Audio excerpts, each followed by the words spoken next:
Hello viewers, welcome to Super Brain. Fifth sum பார்க்கலாம். In the given figure, AB and CD are parallel chords of a circle with center O. Center O ன்னு சொல்லியிருக்காங்க. இந்த ABயும் CDயும் வந்து parallel chords அப்படின்னு சொல்லியிருக்காங்க. AB வந்து 8 cm சொல்லிட்டாங்க. CD வந்து 6 cm சொல்லியிருக்காங்க. இப்போ OM வந்து perpendicular to AB ன்னு சொல்லியிருக்காங்க. இங்க பாருங்க, OM வந்து இந்த ABக்கு perpendicular-ஆ இருக்கும் அப்படின்னு சொல்லியிருக்காங்க. அதே மாதிரி OL வந்து சிடிக்கு பர்பெண்டிகுலராக இருக்கும். இந்த OL வந்து இந்த சிடிக்கு பர்பெண்டிகுலராக இருக்கும் அப்படின்னு சொல்லியிருக்காங்க. சென்டர்லேருந்து ஒரு பர்பெண்டிகுலர் லைன் கார்டுக்கு வரையும் போது, அதாவது இந்த கார்டை ஈக்குவல் ஆஃபாக பிரிக்கும் அப்படின்றது உங்களுக்கு தெரியும். ஸோ அதே மாதிரி சென்டர்லேருந்து இந்த கார்டுக்கு பர்பெண்டிகுலர் லைன் ட்ரா பண்ணும் போது இந்த கார்டை அதை ஈக்குவல் ஆஃபாக பிரிக்கும். ஸோ இங்கேருந்து இது எவ்வளோ இருக்கோ இதுவும் அவ்வளோதான் இருக்கும். அதே மாதிரி இங்கேருந்து இது எவ்வளோ இருக்கோ இதுவும் அவ்வளோதான் இருக்கும்.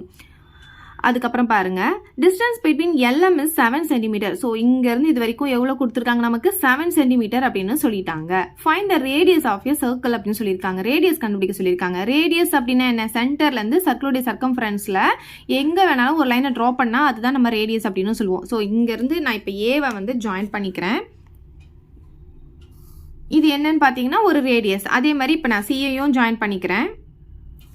ஸோ இதுவும் ஒரு ரேடியஸ். அதே மாதிரி ஓலேருந்து பி ஜாயின் பண்ணாலும் ரேடியஸ் தான், ஓலேருந்து டி ஜாயின் பண்ணாலும் ரேடியஸ் தான். ஏதாச்சும் ரெண்டு ஜாயின் பண்ணிக்கோங்க. அது ரெண்டு வச்சு தான் இப்போ நம்ம சம் போட போகிறோம். இப்போ பாருங்க, ரெண்டு ட்ரையாங்கிள் கிடச்சிருக்கு. ஒன்று பார்த்தீங்கன்னா ட்ரையாங்கிள் OAMன்ட்டு, இன்னொன்று பார்த்தீங்கன்னா ட்ரையாங்கிள் OCL. ஓகே, ரெண்டு ட்ரையாங்கிள் கிடச்சிருக்கு. அதை நான் ரெண்டாக ஸ்ப்ளிட் பண்ணிக்கிறேன். பாருங்க, இன் ட்ரையாங்கிள் OAM எடுத்துக்கிறேன். இங்கே வந்து இன் ட்ரையாங்கிள் OCL எடுத்துக்கிறேன். ஓகே, ஸோ இதில் இந்த ட்ரையாங்கிள் எடுத்துக்கிட்டோன்னா இப்போ இதில் பார்த்தீங்கன்னா AM முதல்ல கண்டுபிடிச்சிக்கலாம். AM அப்படின்றது என்னன்னு பார்த்தீங்கன்னா ஏபியில் பாதி. ஓகே, ஸோ ஏபி வந்து நமக்கு எவ்வளோ கொடுத்துருக்காங்க, 8 cm கொடுத்துருக்காங்க இல்லையா. அப்போ AM என்ன இருக்கும், இந்த 8ல் பாதியாக இருக்கும். டிவைடட் பை 2 போட்டுக்கலாம். அப்போ எவ்வளோ கிடைக்கும், நமக்கு 4 cm அப்படின்னு கிடைச்சிடும். அப்போ AM கண்டுபிடிச்சாச்சு. அப்புறம் பார்த்தீங்கன்னா இங்கே நமக்கு வந்து OM வந்து கண்டுபிடிக்க போகிறோம்.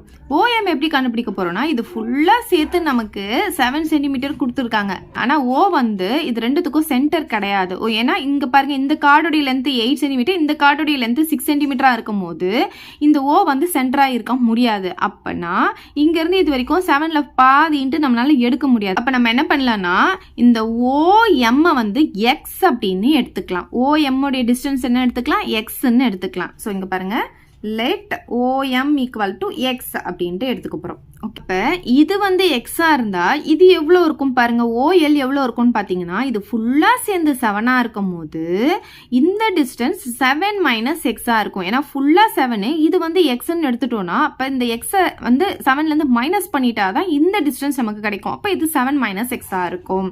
இப்போ அதே மாதிரி இந்த ட்ரையாங்கிளில் CL கண்டுபிடிச்சிக்கலாம். இப்போ CL பார்த்தீங்கன்னா CDயில் தான் பாதி. ஓகே, வேணா இது ஈக்குவல் ஆஃபாக பிரிக்குது. அப்போ CD வந்து 6 cm கொடுத்துருக்காங்கன்னா அதில் பாதி அப்படின்னு சொல்லும்போது டிவைடட் பை 2 போட்டுக்கலாமா. அப்போ எவ்வளோ கிடைக்கும், 3 cm அப்படின்னு கிடைச்சிரும். அதுக்கப்புறம் இங்கே பார்த்தீங்கன்னா OL வந்து நம்ம எவ்வளோ கண்டுபிடிச்சி வச்சிருக்கோம், 7 - எக்ஸ்ன்னு சொல்லி கண்டுபிடிச்சி வச்சிருக்கோம். இப்போ இதில் பார்த்தீங்கன்னா OAவும் இந்த OCயும் எப்படி இருக்கும், ஈக்குவலாக இருக்கும். ஏன்னா அது ரெண்டுமே என்னது, ரேடியஸ். பாருங்க, சென்டர்லேருந்து சர்க்கம்ஃபரன்ஸை டச் பண்ணுது, அதனால இது வந்து ரேடியஸாக இருக்கும். இப்போ இது ரெண்டுமே எப்படி இருக்கும், ஈக்குவலாக இருக்கும். இப்போ இது வந்து ஒய்ன்னு எடுத்தோம்னா இதுவும் என்னவா இருக்கும், ஒய்யாக தான் இருக்கும். ஸோ இங்கே என்ன எழுதிக்கலாம், OA = ஒய்ன்னு எழுதிக்கலாம். இங்கே OC இந்த ட்ரையாங்கிள் எடுக்கும்போது நமக்கு OC = y அப்படின்ட்டு வந்துடும்.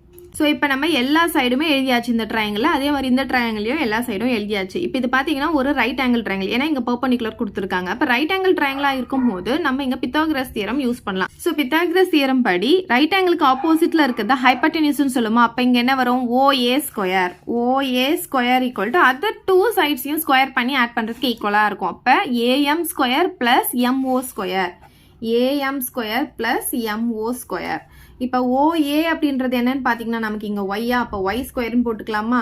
AM எவ்வளோ கண்டுபிடிச்சி வச்சிருக்கோம், 4 cm இருக்கா, அப்போ 4 ஸ்கொயர்னு போட்டுக்கலாமா. ப்ளஸ் MOனாலும் OMனாலும் சேம் தான். இங்கே எக்ஸ்ன்னு இருக்கா, அப்போ இங்கே என்ன வரும், X ஸ்கொயர்னு வந்துடும்.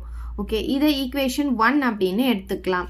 அதே மாதிரி இப்போ இங்கே பாருங்க, இங்கேயும் நமக்கு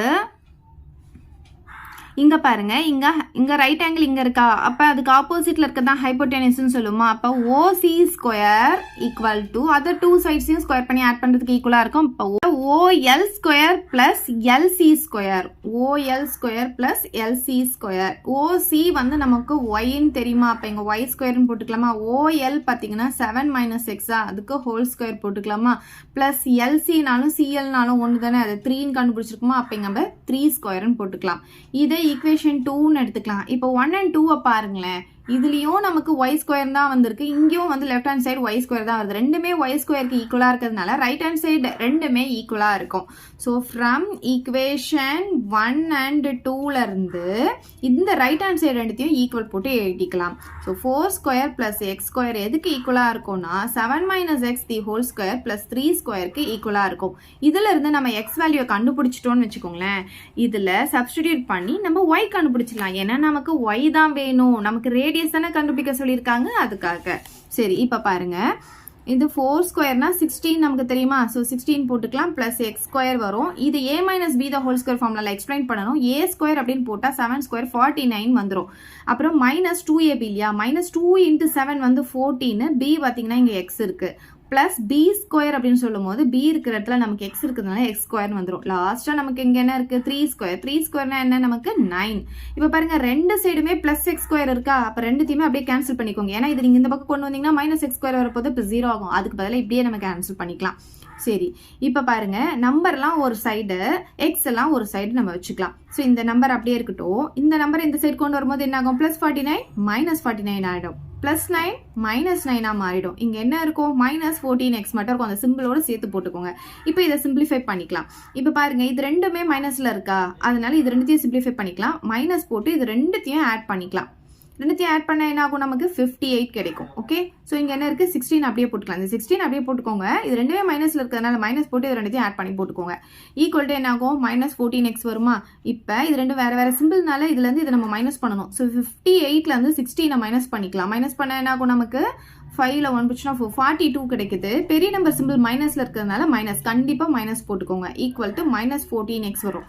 பாருங்க, ரெண்டு சைடும் மைனஸ் இருக்கா, ரெண்டுமே கேன்சல் பண்ணிக்கலாம். நமக்கு என்ன வேணும், எக்ஸ் தான் வேணும். சோ மல்டிப்ளைல இருக்க 14 இந்த சைடு வரும்போது என்ன ஆகும், டிவைடட்ல வந்துரும். இப்போ 14 டேபிள்ல 42 பாத்தீங்கன்னா 3 டைம்ஸ் நமக்கு கேன்சல் ஆகும். அப்ப எக்ஸ் என்ன கிடைக்குது, நமக்கு 3ன்னு கிடைச்சிருது. இப்ப பாருங்க, இந்த எக்ஸ் உடைய வேல்யூ எடுத்துட்டு வந்து ஈக்குவேஷன் 1 or 2 எதுல வேணா சப்ஸ்டிடியூட் பண்ணிக்கலாம். இதெல்லாம் சின்னதா இருக்கு, இதுல சப்ஸ்டிடியூட் பண்ணிக்கலாம். அப்ப y உடைய வேல்யூ நமக்கு கிடைச்சிடும். அப்ப ஈக்குவேஷன் 1 இம்ப்ளைஸ் என்ன இருக்கு, y square equal to 4 square plus X square இருக்கா, 4 ஸ்கொயர் பிளஸ் எக்ஸ் ஸ்கொயர். எக்ஸ்ன்றது நமக்கு 3, அப்ப 3 ஸ்கொயர்னு போட்டுக்கலாம். இப்போ y ஸ்கொயர் ஈக்குவல் டு 4 ஸ்கொயர்னா 16 தெரியும், 3 ஸ்கொயர்னா 9ன்னு தெரியும். இப்போ y ஸ்கொயர் ஈக்குவல் டு என்ன ஆகும், இது ரெண்டுத்தையும் ஆட் பண்ணும்போது 25 அப்படின்ட்டு வந்துடும். அப்போ y உடைய வேல்யூ என்ன ஆகும், ஸ்கொயர் ரூட் ஆஃப் 25 கிடைக்கும். அப்ப ஸ்கொயர் ரூட்ல இருந்து 25 வெளியே எடுத்தா நமக்கு 5ன்னு கிடைச்சிடும். அப்போ y உடைய வேல்யூ என்ன கிடைக்குது, நமக்கு 5 சென்டிமீட்டர் கிடைக்குது. ஆனா நம்ம yன்னு எழுதக்கூடாது. நமக்கு என்ன கேட்டிருக்காங்க கொஸ்டின்ல, find the radius of the சர்க்கிள்னு கேட்டிருக்காங்க இல்லையா. அப்ப லாஸ்டா நம்ம எப்படி எழுதிக்கணும்னா, நீங்க தனியா கீழே எழுதிக்கோங்க. therefore radius equal to 5 centimetre அப்படின்னு எழுதி இந்த சம் நம்ம முடிச்சுக்கலாம். அவ்வளவுதான் இந்த சம். இந்த டவுட் இருந்தா கமெண்ட் பண்ணுங்க, உங்க ஃப்ரெண்ட்ஸ்க்கு இந்த வீடியோ ஷேர் பண்ணுங்க, மறக்காம நம்ம சேனலை சப்ஸ்கிரைப் பண்ணிக்கோங்க. தேங்க்யூ. இந்த வீடியோ உங்களுக்கு பிடிச்சா லைக் பண்ணுங்க, ஷேர் பண்ணுங்க. இது வரைக்கும் நம்ம சேனலை சப்ஸ்கிரைப் பண்ணாதவங்க சப்ஸ்கிரைப் பண்ணிடுங்க. மறக்காம பக்கத்துல இருக்க பெல் பட்டனையும் பிரஸ் பண்ணிடுங்க.